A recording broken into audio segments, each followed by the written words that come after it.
Bebon iki. Kita sampun kelampahan rebut wonten bali Makambang. Prabu Kresna Tapa Nendra. Ya Dursasana ayo. Kretna para kabeh sapa pinter buka tapaning Prabu Kresna gedhe ganjaran ayo Kurawa wis digugang nganggo kentongan apa barang.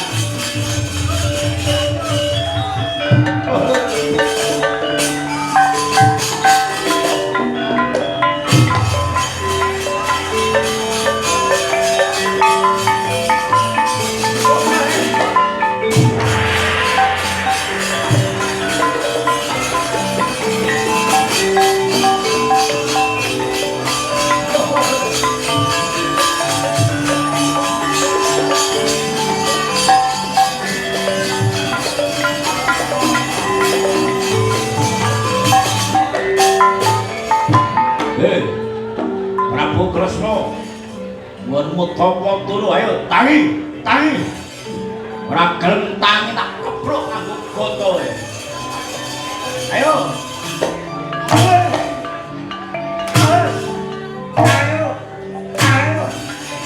tangi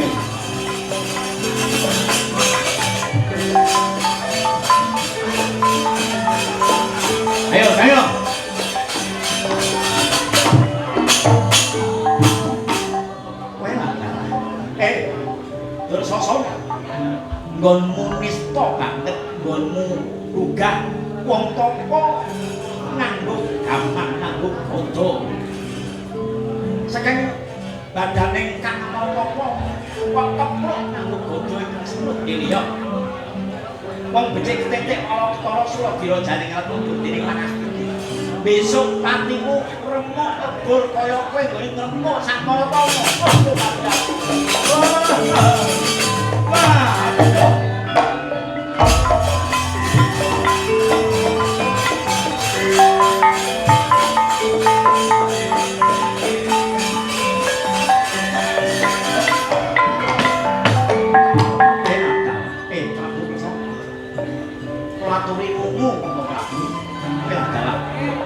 ora gentangi lha iki ana sajen panggang ayam tak protes tak tugel ngene wis ya ora gentangi kenapa tak salat nganggo ngene panggang ayam ayo Kresna tangi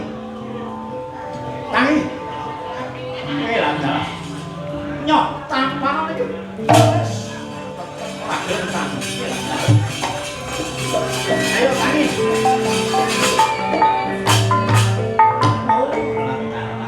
Narpati Basukarno kowe satriya Gung Binatara putrane Bathara Surya lah kok nista temen tumindak kowe duwe kiasan duwe kabudayan kene apa ora pelane kabudayan kowe gunake panggang ayam kok tugel gulune kok salahke marang Sang Maratama titenono wong mundur nandur bakal munduh karena kowe nugel gulune sajen iki besok patimu tugel waduh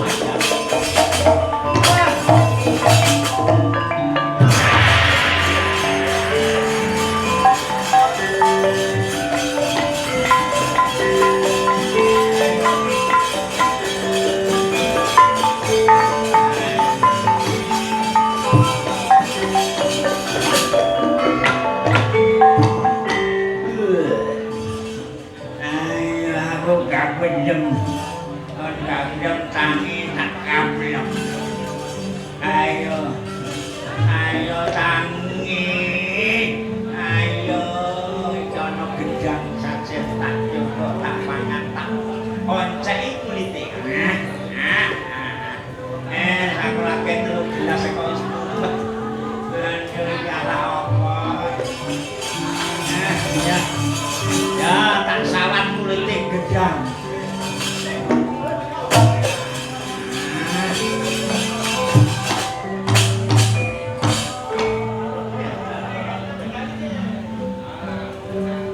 Sekuni, kowe iki mestine ing ngarsa sempurna dene yo manut karsa kuwi handayani.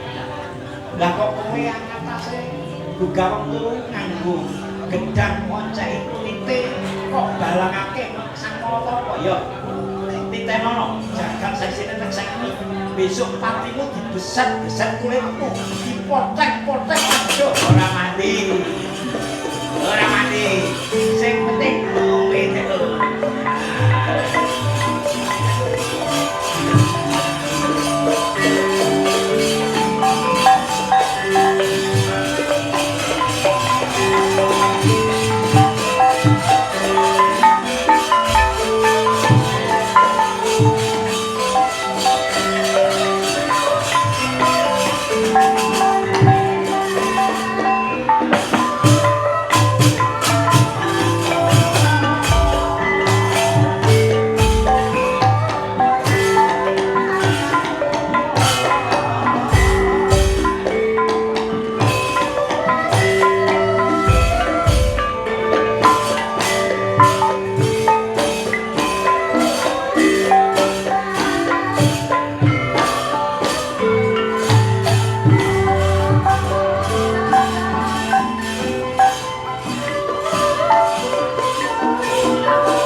nyengklak kleru hanyelaki. Oh, tak kira nek nyengklak bunyi-bunyi ngene iki nek nyengklak enak.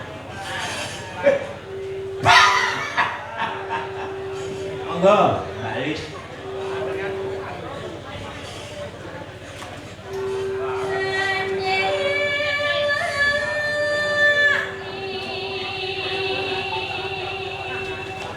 Oh, janji apa?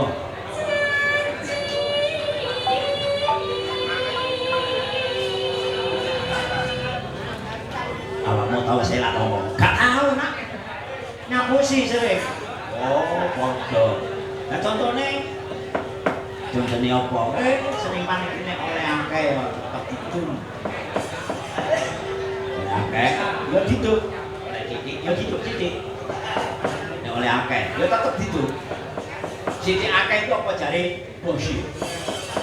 Oh, ya gak entuk wong apa kuwi. Ayo turno Mbak, engko diterusne. Mumpung iki piyayi luhur padha rawuh.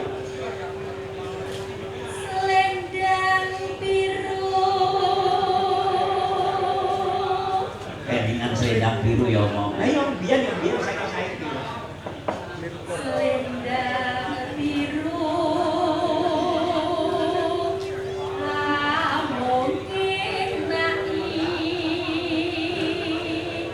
hati. Biasa anggere wong lambi biru nek sing duwe iki bareng wis lakon sing dadi kabeh selak ing janji.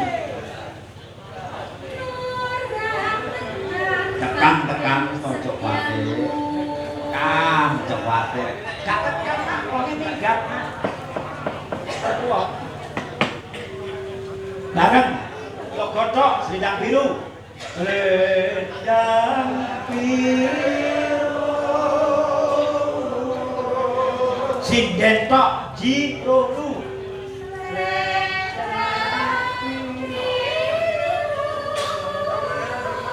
Sing ngegong tok yo jiro lu.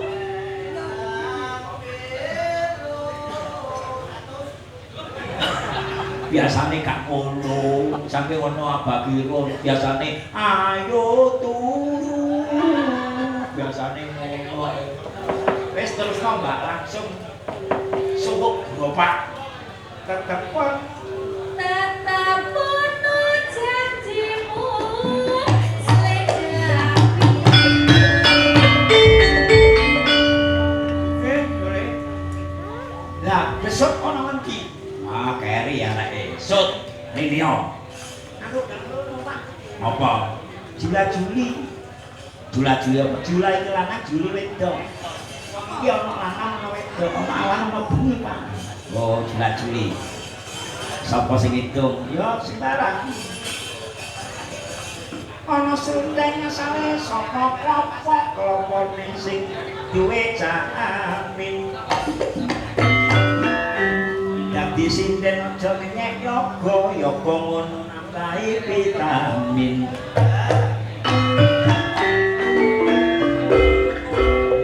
Ngono-ngono iku amung guyonan.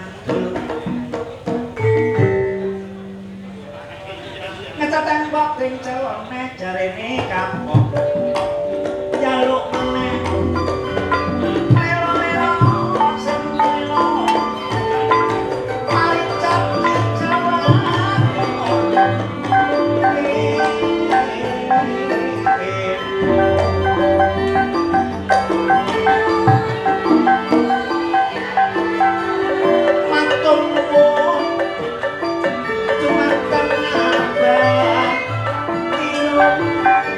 Apa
Indomaret iki tulisane harga susu mudhun. Lah terus aku mlebu Indomaret sing dodol ayu, Pak. Terus kontak kenapa? Aku takon, Mbak, susunya turun, Mbak. Lah terus sing dodol napa, Pak? Aku disengeni. Sik aku takon. Napa? Tulisane Indomaret ning ngarep iki ora tulisane harga susu turun.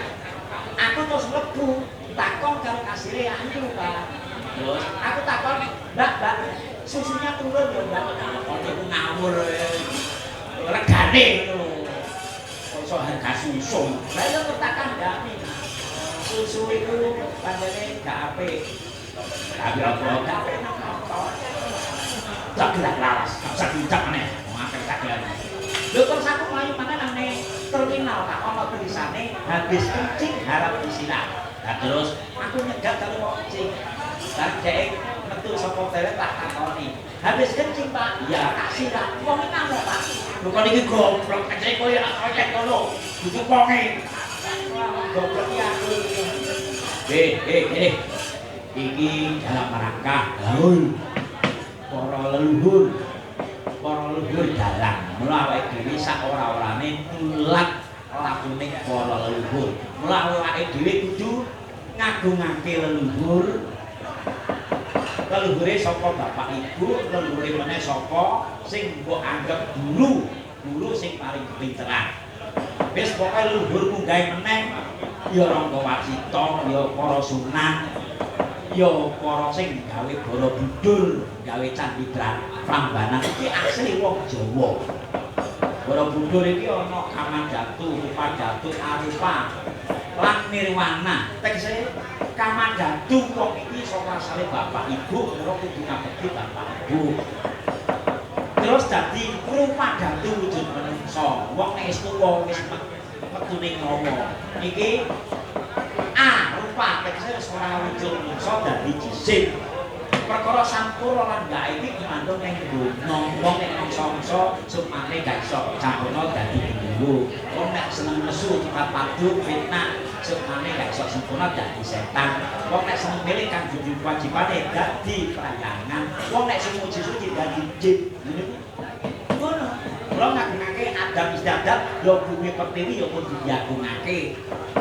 Bumi iki diteleki dewi gak tau nesu pakai tetubulan kanggo kecukupan makhluk urip ning alam donya. Mula nek manungsa wirasa manungsa nganake adab istiadat sosok sedekah ya sedekah bumi. Lho, iki sudah makna Pancasila. Pamane wong tumpengan. Wong teko mlebu gak ditakoni agamane kok enggak. Kabeh rukun agama apa wae campur. Malah gene iki manusia. Kok ngomong iki negara iki lho, rasa kemanusiaan iki ono. Terus rasa kerukunan. Monggo dalem pundi Pak gamane udah putih anak pinter. Terus dicaksono nomor 5 mesti adil kabeh oleh berkat entuk berkah. Berkah tegese barokah ngono. Kejaba ngagungake bumi pertiwi ngagungake Pancasila sing sebagai way of life pandangan hidup. Pancasila iki dasar negara kita ini bukan negara agama tapi negara Pancasila. Tapi warganya semuanya beragama. Ngagungake Undang-Undang Dasar 45, Bhinneka Tunggal Ika, NKRI dan UPBT bendera merah putih. Oh, ngono Pak. Ya. Saiki muga-muga para leluhur ingkang wis sumare nang dinamiat dinengkone angin bisa katompo Bali asale. Kok gak mlebu swarga neraka. Swarga neraka sing dhuwit Gusti Allah. Aja njaluk mlebu swarga karo ganjaran. Perkara iku gampang. Nek iso Bali asale di sisi Tuhan. Apa di pangkuan Tuhan dan sebagainya. Perkara ke surga dan neraka tergantung Gusti Allah. Ngono. Kowe ngarep-arep swarga iki nang kene iki. Ya kaya yoga iki kaya bumi iki kaya sinden iki. Swarga iki sarwa lega. Ngono. Lega atine padhang. Neraka iki sing dinten gak teko. Ngono. Kula ditingkatkan ilmu.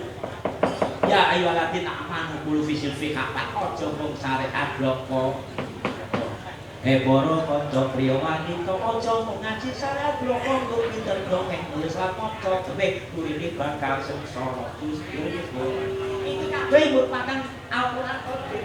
Al-Qur'an Qadim maju mulya tanpa ditulis bisa diwaca iku jangan luas kita dan secatan jebul dodo hobi mukmin baitullah iki hati resik ning ngono kuwi. Ya saiki tanjakno iki wektune kurang seprapat jam. Seprapat jam. Ingkang dereng mau Mbak Lis matur nuwun sanget wonten apa kirun Bapak Tawa itu seniman agung patut tinulado. Ya mudah-mudahan banyak kader-kader para lawak barang iki kabeh mulute Abang Kirun. Iya. Matur nuwun. Sekarang dideloki dadi guru. Wong lagi munggah wis dikeploki kok. Nang aku ya ngono tau munggah dikeploki sebabe aku belah tiba gadahi ya Pak. Apa batik apa? Nah, saya Pak. Nek ngene iki wayahe mangan enak Pak ya. Oh, enak mangan. Pokoknya ayam goreng. Loh, ayam goreng doyan Pak. Oh, doyan. Lah nek kentang gak doyan. Lah telek digoreng doyan. Bapak telek digoreng doyan. Oh, iki nau. Sik ngomong apa mau. Wis sak dibaleni. Monggo Mbak. Oh nggih. Niki wonten. Nah. Iki nek cara bakilun ini tak macani. Tak macan. Sidene gak tanggap. Nah, sidene ku tanggap. Sing bener tak wacane nyok. Lho, kok aja sing bener apa? Lah yo tak wacane yo bali. Dengan hormat jalan Pak Surono dari sesepuh Mbak Takrib Kamyon Mbak Tulangan nuwun gede julat-juli pos sampun dilayani. Terus iki meneh aduh saking tresna budaya pecalukan prigen nuwun gending dirajakan Banyuwangi lan lewung Jaipungan. Sugeng dalu Padalang kula nyekal piyambak Slendang Kuning Pak Yoyok Sulistyo tresna budaya. Lho kan apa-apane saksine akeh kok dikira ono. Ono. Lho kan ono neh kok dikira ono mbok arek ini. Saking tresna budaya Patulan Brigjen di Kecalukan Brigjen gending udah cakal Banyuwangi liwung pun wae nggih Slendang Kuning nggih jelas. Iki ana duwe Pak. Nek 30. Nah, monggo. Monggo sinten men? Kerajangan Banyuwangi. Nah. Monggo, yo iki pokoke aku jam 2 kudu wis mari. Sinten iki pareng aturaken iki? Pareng asma sinten, Mbak? Sinten? Mbak Pati. Mbak Pati. Eling-eling aja nganti lali. Yen uripmu bakal mati. Ora ketemu famili. Dikempit jeneng karo Mbak Wati. Kempit bumi kok Bumi ini sapa? Bumi ini Mbak Wati. Wis iki sing duwe ning kene. Lah terus monggo Mbak. Cek. Waktu jalan sama.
gending Banyuwangen. Gending tegese wong iki nek tegen ding. Nek ding iku ngerti bakal tegen. Wah iya. Mula awake dhewe kudu ayo. Ayo. Lagune apa nak? Uripe ayem, rumangsa aman, dununge krasa kandha yen iman. Sabar nalika nadyan pas-pasan Gusti takdir dening pangeran. Awake dhewe gak usah sholat, gak usah kagetan, gak usah pinunan. Iya, awake dhewe dadi wayang. Iya nek wayang kulit. Wayang kulit gak ngerti jalane, nek jalan ngerti padha karo menungso. Menungso ki wayang sejati. Gak ada dalan sejati. Iya, ngono dadi wayang sing apik ben cekel dalan terus. Wah iya ya. Untuk jalan ini saka tembung dal alah an. Dal iki luwih kodrate penggaweane alah iki luwih alif lam fathah. Alif iki luwih lam alif lam dari dalem babi sak temene alam iki sifat wujud pangingane Gusti. Hal meniki eling sing dadi napase menungso hakikat. Hakikate menungso al ikhlas kae. Kulhu Allah. Allah nek mlebu dadine Gusti ada tanpa kenang cedak tanpa singgol anane mung Allah. Wayang iki wis sing diketok-ketok iku jaman Sunan Joko kanggo nyebabke agama.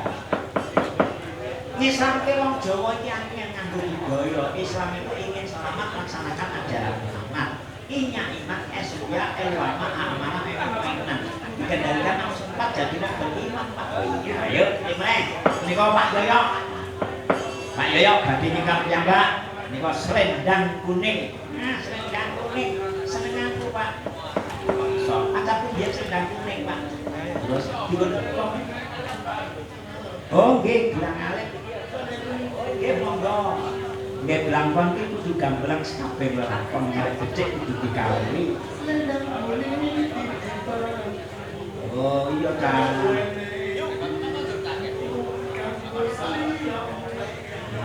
Niki volumenya kurang banter vokale. Nah ini monggo nggih. Lanjut. Jam 2 kudu wis mari.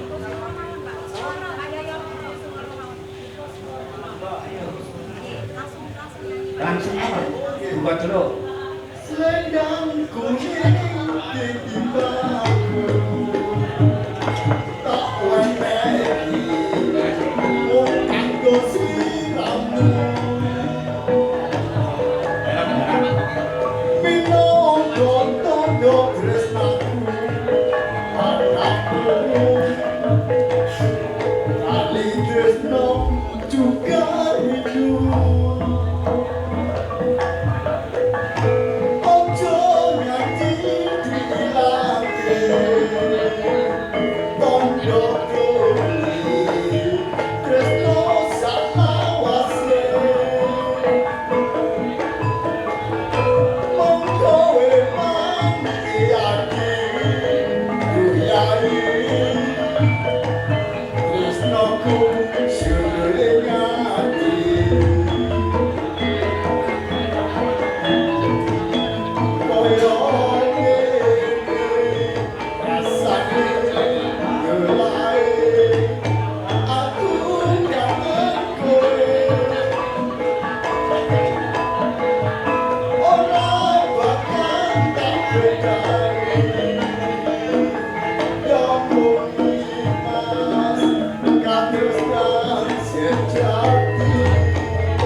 kirang 10 menit. Niki miyosipun wonten panggung, mingga panggung diiringi gelang alit sak lagu mawon sepatus wektunipun dekat. Lakon iki duwa.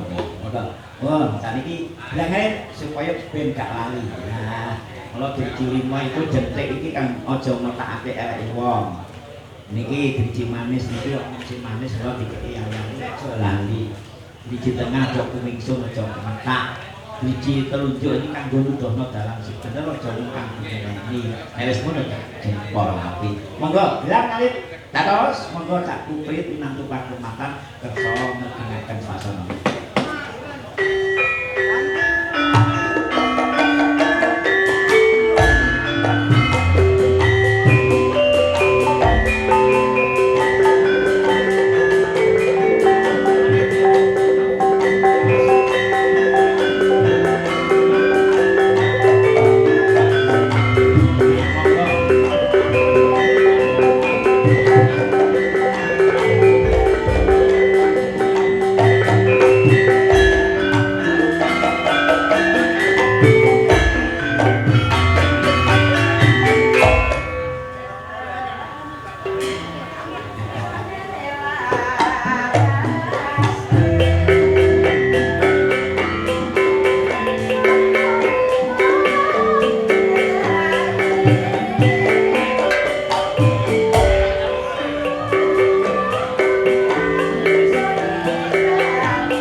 Kok mboten rawuh sonten wau pinanggapan. Niku kula wau nggih tanggapan.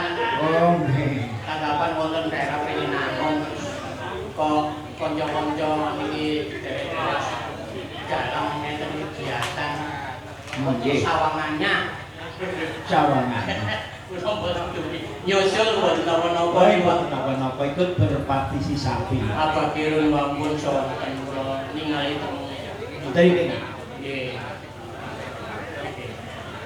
Iki ken napa niki? Nes pokoke ken ngomong nek iso ibu yo ning mbok. Mboten iso Nggih. sore wampun kula tak ngidung mawon nggih. Oh nggih, kidung niku iki donga. Dongakno. Niki babagan haul. haulipun Para biksu dalam. Mbah Ki Sulaiman karo dalang sepuh-sepuh ingkang sampun suwargi. Nggih, Bawoto, Mbah Woto, Mbah Tomo. Pak Darman, Nggih. Pak Nurus, Pak Mangkot. Ya alhamdulillah niki saged guyub rukun. Nah, sing penting rukun. Ya boleh mangan sik ora. Yoga niku semoga muni kaya kon semedi. Oh, sore melek. Nek bumi jam 3 semedi. Marane malah bocah. Nggih pun kula tak ngideng mawon. Monggo. Niki nggih minangkani Napa?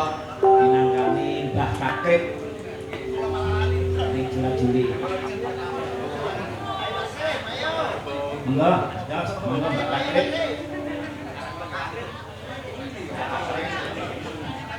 Buah blimbing, buah salak, wajahe glowe, sikile mangkat. Pinara ingkang skecong mirsani, pagelaran nggih.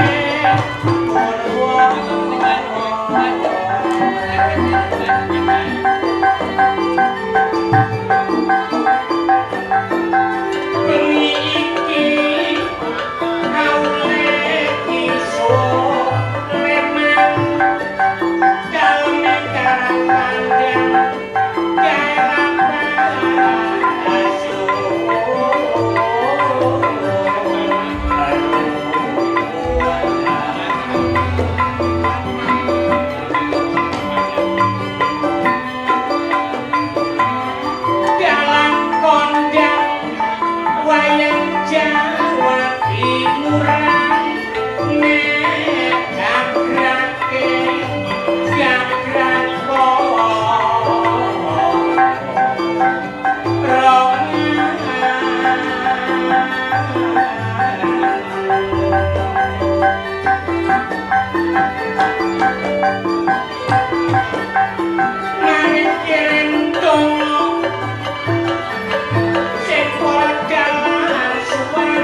Bojone dalang ake-ake mesti sindene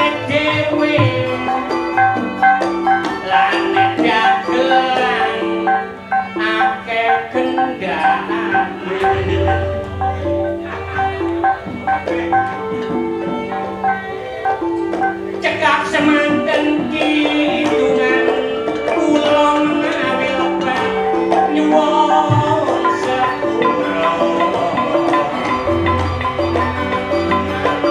guyub rukun kancang saksi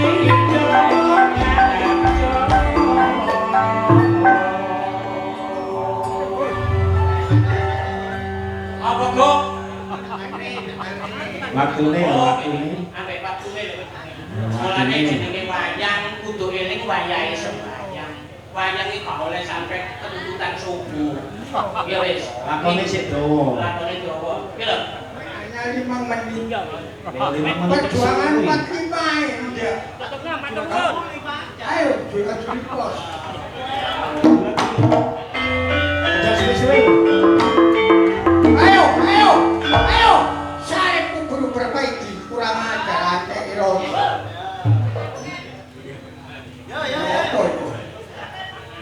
Ana gendruwo nek budal ngarit ana tuyul kecepit lawang. Wong aku rapi wayu uripku kok tambah morat marit pikirku bingung sebab kakean utang. Salah dhewe. Iku pancen salahku dhewe. Ngecil cacake kliru temboke wong aku ngesil anak kene empok masih kok dia cepet potongan bapalan melayu minggat.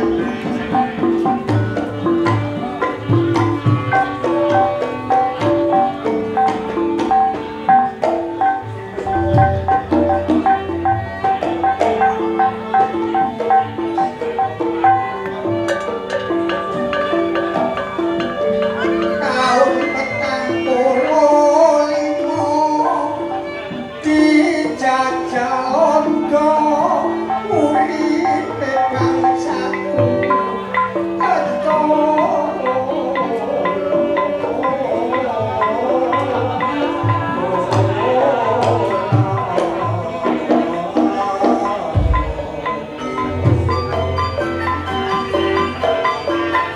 Iki nek gak yo kok kan gak iso. Macundoro nek mundur doro uripe bangsaku koyo rondo.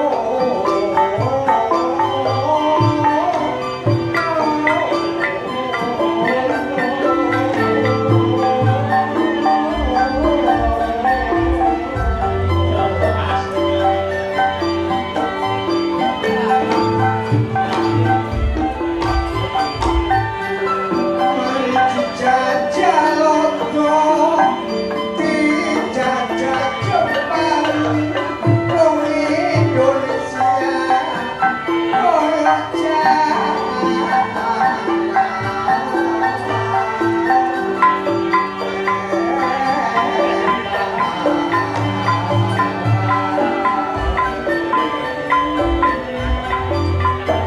Yo. Jam-jame.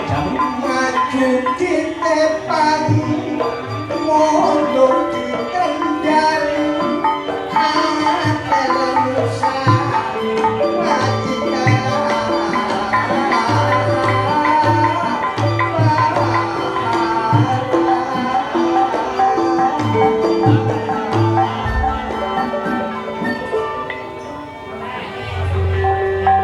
wak ngainkan di gondol ulo jakak jumatan itu